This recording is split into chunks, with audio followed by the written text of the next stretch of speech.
สบายดีมื้อนี้หงหวยสิมาสอนวิธีการสมัคร Gmail เด้อทุกคนเด้อ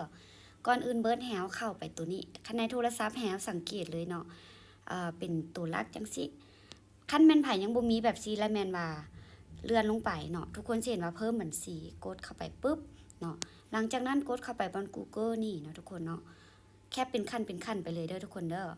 เนาะหลังจากนั้นเนาะให้ทุกคนคันทุกคนบ่มีตัวนี้แม่นให้ใส่บัญชีอื่นกดเข้าไปเลยสร้างง่ายๆเนาะหลังจากนั้นกดเข้าไปบนสร้างบัญชีนี่เพราะเฮายังบ่มีบัญชีเด้กดเข้าไปสำหรับตัวเองเด้อทุกคนเด้อ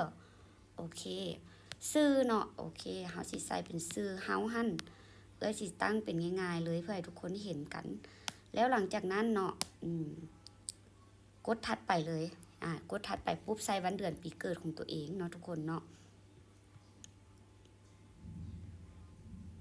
โอเคอันนี้สิเป็นตัวทดลองให้ทุกคนเบิ่งเนาะเพศ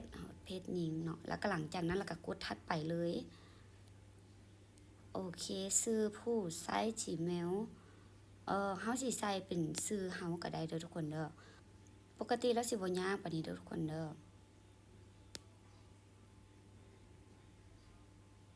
เรียบร้อยเนาะรหัสผ่านเนี่ยเฮาสร้างเองเนาะทุกคนเนาะ